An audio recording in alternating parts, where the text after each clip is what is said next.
Hey, what's going on, guys? So, a collection that I really enjoyed last year was the NeoGeo Pocket Collection Volume 2. I mean, I already love the NeoGeo. I love the NeoGeo Pocket. I've done a few videos on it on my own custom modded console. I've shown off the Analog Pockets adapter.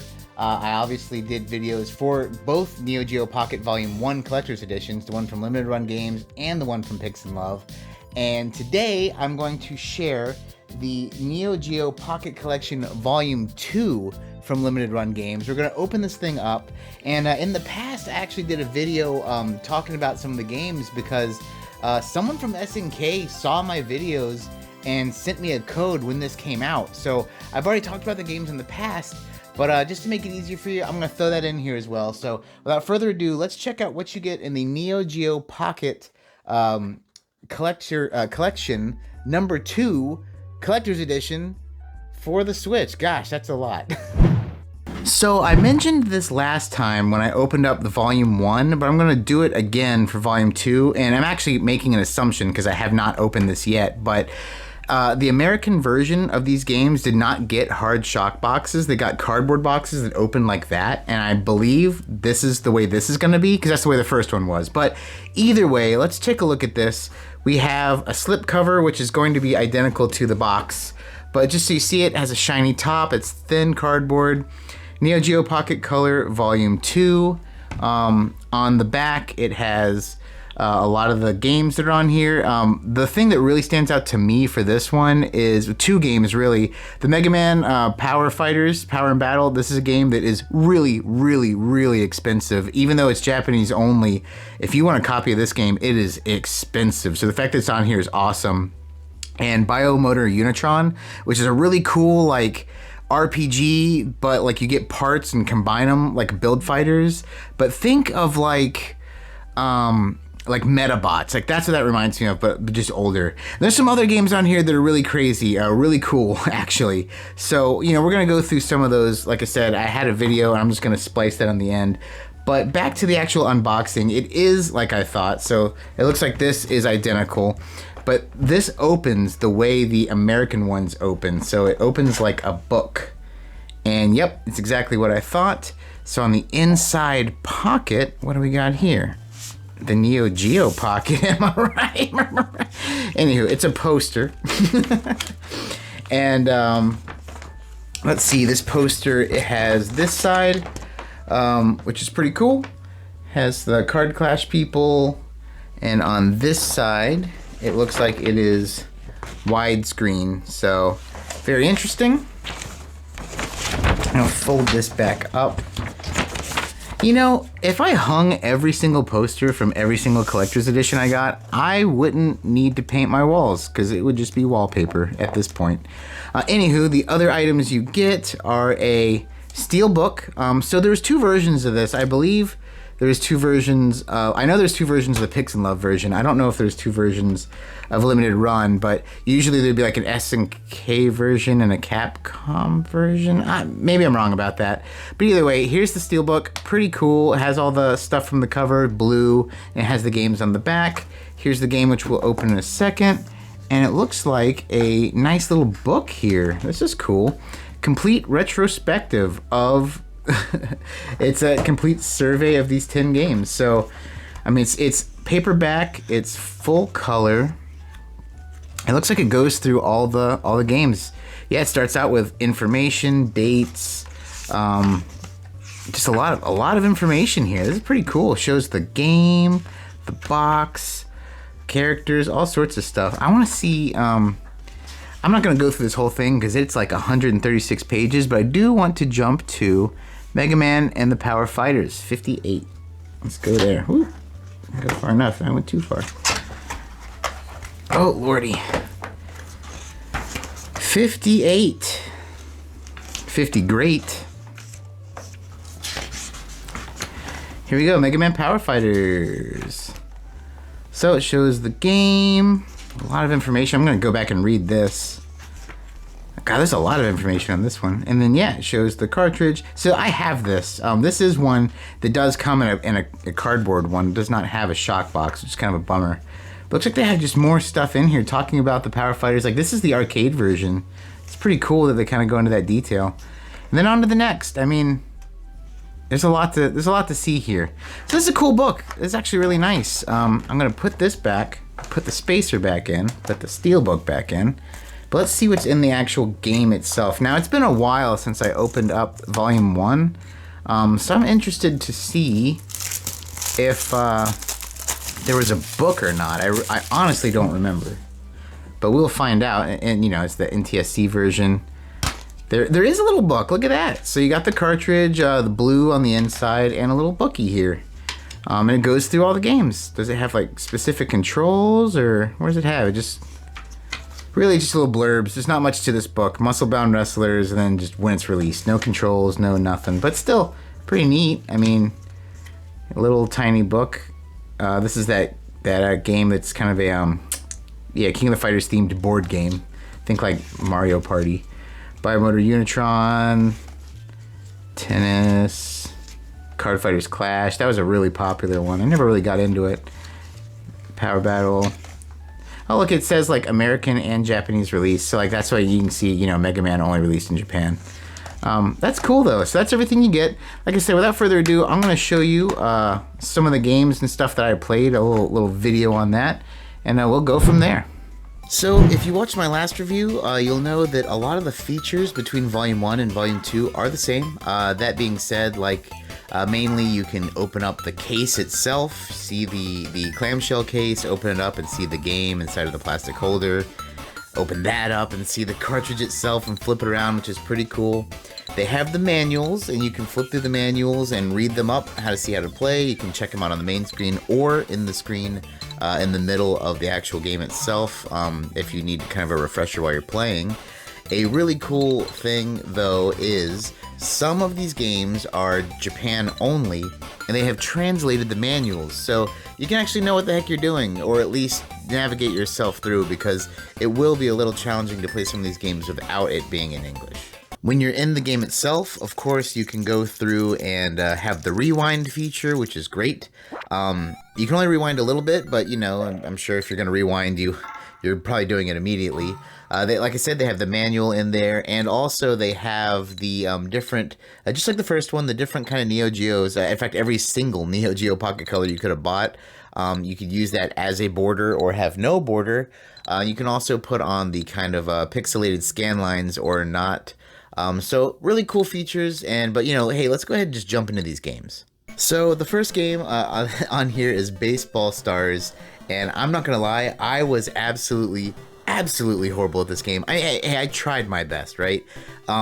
I will say I want to show both sides here. So the game itself is pretty simple. You mainly play the pitcher on the not batting side, and then when the opponent hits the ball, then you run around with the other characters, grab it and throw it. You know, it's baseball. I will say that it took me, I think I lost like 13 points before I finally got to bat, and batting is much easier. But either way, this game's a little bit of a challenge. I mean, think back, I mean, this is 8-bit essentially, but think back to like the NES era, and that's kind of what you're getting. Not remarkable. I'm also not a sports game guy. There are some sports games I really like. In fact, you'll see one later on in this video. But on the whole, I'm not like the biggest guy to be pointed at for these kind of games. But you know, if you are, it's on there, and you know, they really, just like anything SNK, they really go above and beyond with the limitations. Some of these animations are pretty cool, but you know, this one is to me just an okay one. Now the next game on here is this wrestling game, and I'm not gonna lie, I mean, I really do prefer the fighting games that SNK has. Usually the 2D fighters, but this game was pretty dang cool. The characters, of course, all look really neat.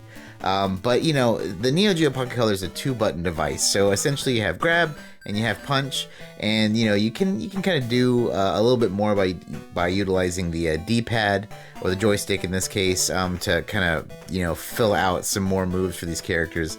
Once again, a pretty simple game. All these games are pretty simple. I mean, you know, they are handheld, like early generation handheld games, but this one really stands out to me. The animations for what they have are great. It's really cool. So far, you know, if I was to just compare the first two games I've played, this one is like leagues above the baseball one. But hey, let me know what you think. This game is pretty dang fun. So this next game is really kind of cool to be on this list. I was surprised this wasn't in Volume 1, because this is a pretty good game. This is a full-on RPG called Biomotor Unitron. This actually did come out in the US. It is like really cool. You essentially think like Metabots meets Pokemon, because it's not like a Metabots like in the sense that like it's an action RPG. It's definitely turn-based, but it's Metabots in the sense that you like totally customize your robot. You know, arm weapons, leg type, core type, head, all sorts of stuff. Essentially, you pick what race you want to play as.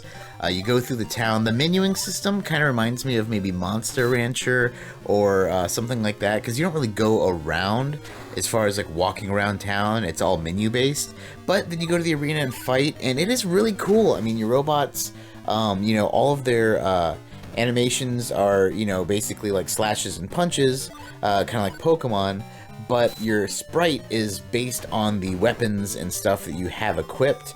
You fight in tournaments to get money and level up and etc, etc. It's a cool RPG. It's a very overlooked RPG. Obviously, it was kind of relegated to just this system, but it is very cool, and I highly recommend playing this one.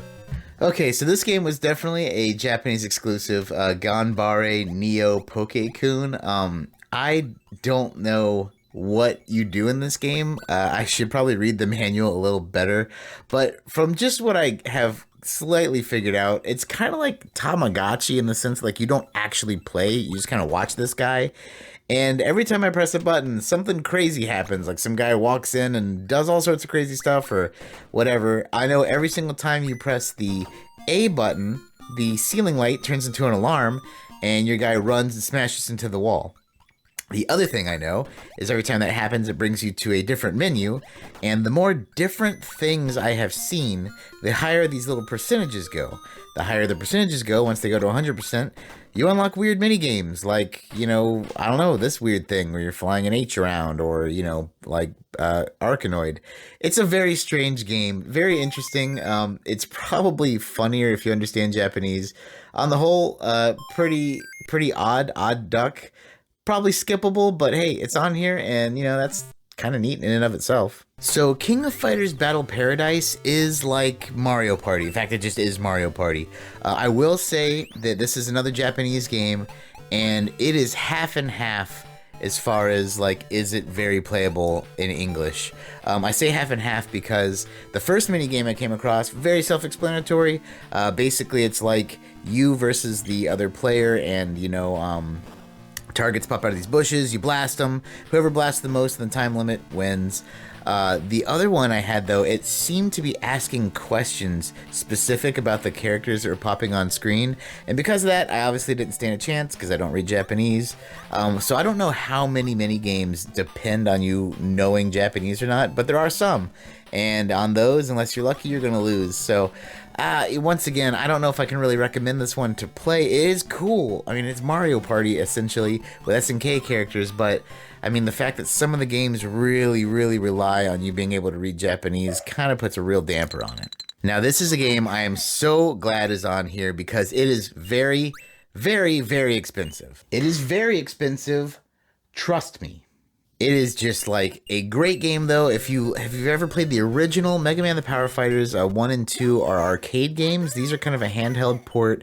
Granted, it's a little bit, you know, obviously downgraded, right? Because it's a handheld port. But, you know, this game is awesome. I mean, so much so that I literally bought a copy for myself, as I just showed. But it is really fun. And the fact that the manual is in English, now I can kind of like see exactly what I'm doing. Although I kind of knew what I was doing because it literally mirrors the arcade game. But essentially, you're going through, you beat a bad guy, get the power, use the power to beat, you know, the bad guy with the weakness to the power, etc, etc. It's just fun. It's really cool. I like that you can play as Mega Man, Proto Man, and Bass in 1, and Mega Man, Proto Man, Bass, or Duo in 2. This is a game that I like. To me, it makes the whole purchase worth it. I mean, this game alone is worth multiple times over the cost of the whole collection.